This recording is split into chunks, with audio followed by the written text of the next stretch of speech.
For decades, fans clung to hope that one day the Swedish quartet would step back into the spotlight. But while the world imagined grand stages and glittering lights, Benny Andersson carried a different truth. His reflections are not about lost opportunities or financial temptations, but about the fading of something far more fragile. The spark that once bound four people together as more than just a band. When he finally broke his silence, his words revealed not a triumphant reunion, but the story of why it could never truly happen. The rise and the fragile foundation. The journey of ABBA did not begin with world tours or massive record sales. It began quietly in 1966 when Björn Ulvaeus, still a member of the Hootenanny Singers, met Benny Andersson, who was already known in Sweden as the keyboardist of the Hep Stars. The two young men found an immediate creative chemistry, spending long nights at the piano, sketching melodies that felt bigger than the small stages they played on. In 1969, their partnership grew into something greater when two women entered the picture. Agnetha Fältskog, already a popular solo singer, and Annie Frid Lyngstad, often known as Frida, a talented vocalist with her own following. Relationships blossomed as art mixed with romance, Björn with Agnetha, Benny with Frida, and suddenly the four of them had more than personal ties. They had the foundation of what would become one of the most successful groups in music history. By 1972, they tested the waters of collaboration with People Need Love, a modest single that found success in Sweden. A year later, they tried their luck at Melodifestivalen, Sweden's competition for the Eurovision Song Contest, with the song Ring Ring. It finished only third, but it proved their formula worked. Upbeat melodies, impeccable harmonies, and a style that crossed borders. That breakthrough arrived on April 6, 1974, in Brighton, England. Their performance of Waterloo at Eurovision electrified audiences with its flamboyant costumes and irresistible chorus. They didn't just win the contest, they announced themselves as global superstars. Almost overnight, ABBA became a household name, their fame stretching far beyond Scandinavia.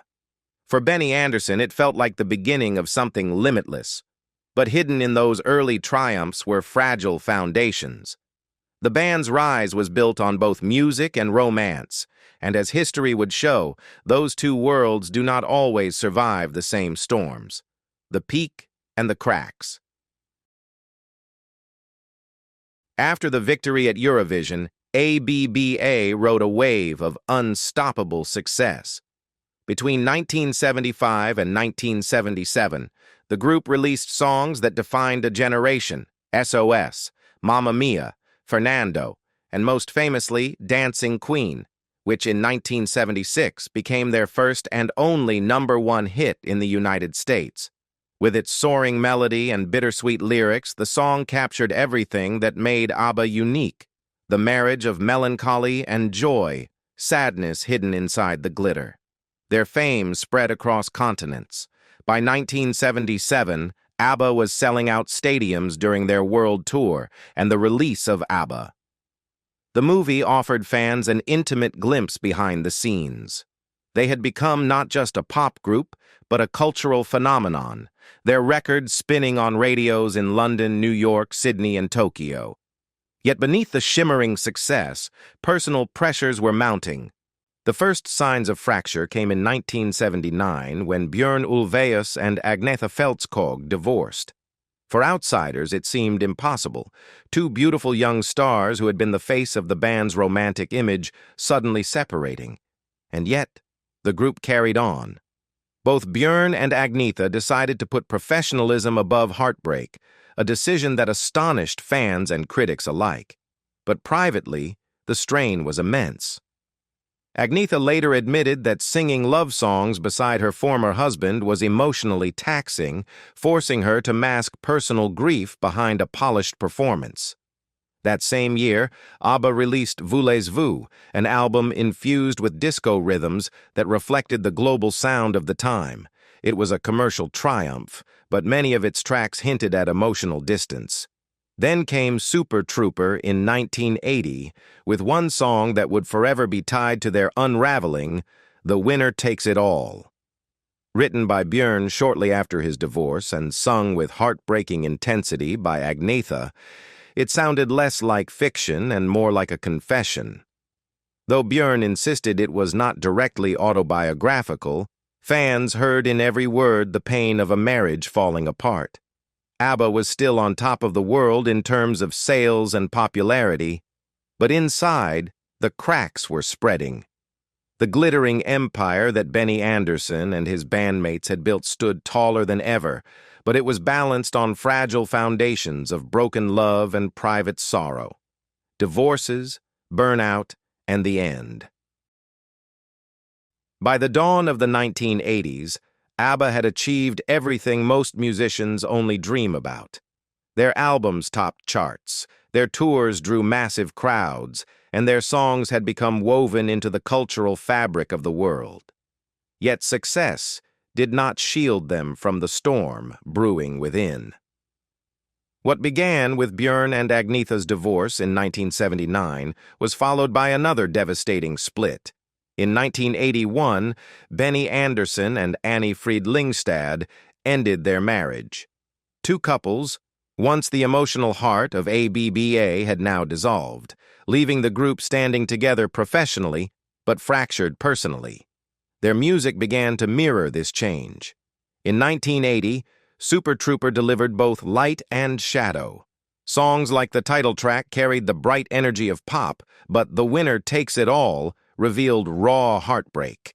Then came The Visitors in 1981, an album that sounded unlike anything they had made before. It was darker, more mature, filled with introspection. Tracks like When All Is Said and Done and One of Us carried an unmistakable sadness, the sound of a group weighed down by experience rather than lifted by youthful ambition. Critics praised its depth, but fans could sense the spark that once defined ABBA had dimmed. Beyond the music, emotional exhaustion was setting in. Agnetha struggled with intense anxiety, made worse by her fear of flying, which turned touring into a nightmare. What looked glamorous to the public was, for her, a source of dread. The constant travel, endless rehearsals, and pressure to maintain perfection wore down her spirit. Frida, too, felt the fatigue, retreating more and more into her private life. Even Benny and Björn, though still writing prolifically, admitted the fun was gone. By 1982, the end had quietly arrived. There was no dramatic breakup announcement, no farewell tour to mark the close of an era. Instead, they released a few final singles, The Day Before You Came and Under Attack, songs that sounded less like celebrations and more like confessions. Then, just as suddenly as they had conquered the world, ABBA disappeared from the stage. For the fans, it was bewildering. How could the biggest pop group of the era walk away without a final goodbye? But for Benny Andersson and his bandmates, the answer was simple. The magic was gone, and without it, there was no reason to go on. Better to leave quietly, with dignity, than to watch their legacy collapse under the weight of broken hearts and exhaustion. The long silence and the billion-dollar temptation. After ABBA slipped away in 1982, the silence that followed was almost as dramatic as their music had been. There was no grand statement, no official declaration of disbandment. The members simply moved on with their lives, leaving fans in a limbo of hope and confusion. For a world that had grown used to ABBA's constant presence on the charts, the sudden absence was deafening. Björn Ulvaeus and Benny Andersson poured their creativity into new projects. In 1984, they unveiled the musical Chess, which earned critical acclaim and proved that their talent for songwriting extended beyond pop. They continued to work together on theater projects, finding satisfaction in storytelling through a different medium. For them, the ABBA chapter was closed, not with bitterness, but with the clarity that the unique spark of the band could not be forced back into existence. For Agnetha Feltskog and Annifrid Lyngstad, the retreat was even more personal. Agnetha stepped away from the spotlight almost entirely, focusing on raising her children and avoiding the pressures of fame that had weighed so heavily on her. Her fear of flying and anxiety about touring made the idea of returning to the stage unbearable. Frida settled in Switzerland, building a private life far removed from the hysteria of ABBA's peak years. Both women pursued solo music in limited bursts, but made it clear that their days of constant global performance were behind them. Yet, as the years passed, the world did not forget.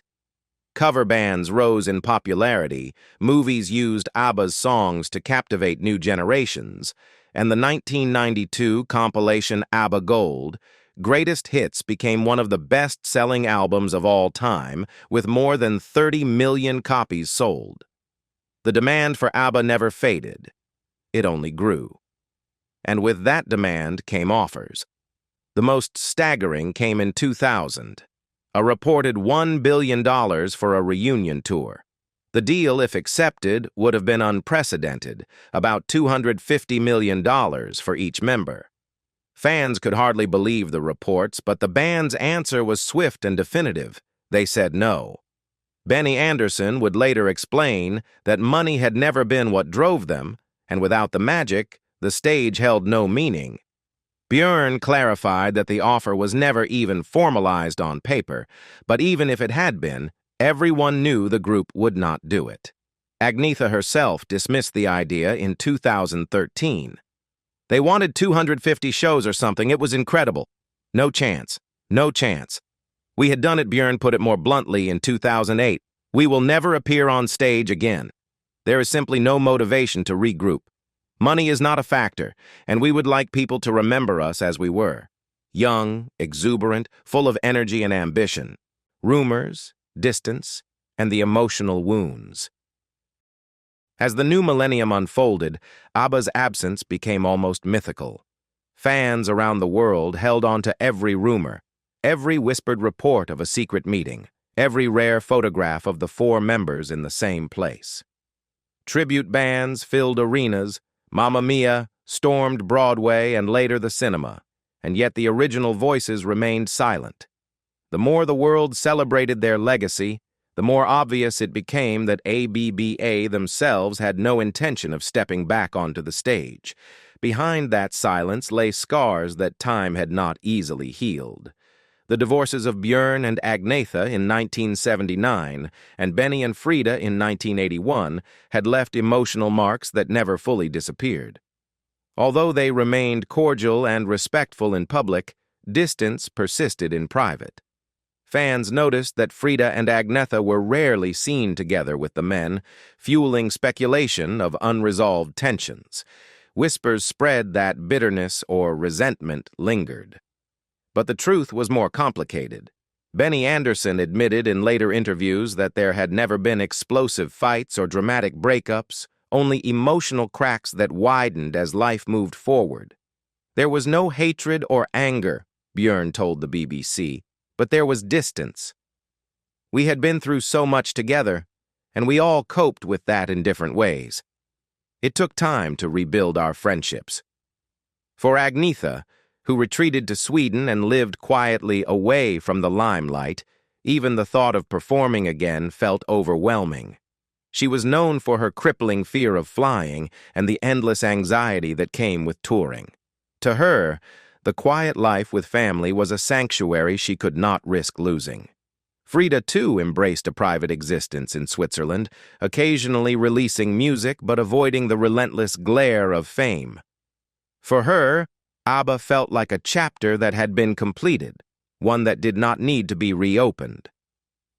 After ABBA, I had done what I set out to do, she explained in a rare interview. I didn't feel the urge to revisit that part of my life. Meanwhile, Benny and Björn remained active, channeling their creativity into musicals and other projects. They thrived in new challenges, proving that their songwriting was not confined to the pop stage. Yet their very success outside of ABBA underscored the divide. While they were pushing forward with new ventures, Agnetha and Frida were pulling back, seeking distance from the public eye. Voyage, technology, and Benny's final words. By the late 2000s, nearly 4 decades had passed since ABBA's last performance. To many, a reunion seemed impossible. The members had built new lives, forged separate paths, and made it clear time and again that the band's story was finished. But then, something unexpected changed the conversation. Not nostalgia, not money, but technology. The idea of creating a virtual concert featuring digital avatars of their younger selves offered a compromise none of them had considered before. It meant they could share ABBA's music with the world once more without the exhausting burden of touring, without reopening the emotional scars of old relationships, and without facing the public in ways they no longer wished to. The project became known as Voyage. In 2021, after months of secrecy, ABBA announced both a new album and the Voyage concert experience. Fans were stunned.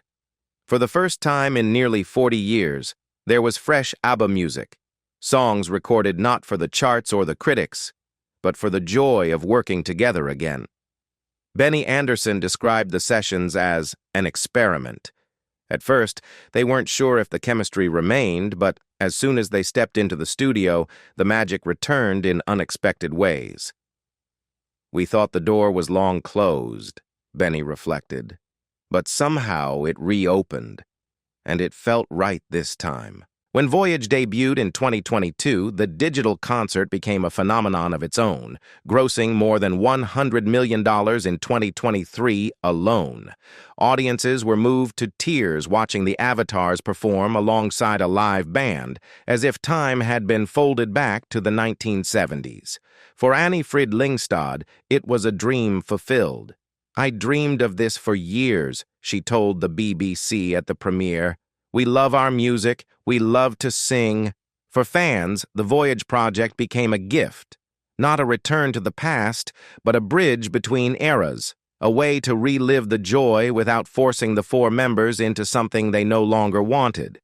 It was not the billion-dollar reunion some had dreamed of, but it was perhaps the only reunion that could ever feel honest. Benny's final words summed it up best. The music was enough, and it always had been. ABBA's decision may still leave fans wondering what might have been, but perhaps their honesty is what preserved their legacy. They chose truth over spectacle, dignity over money, and peace over pressure.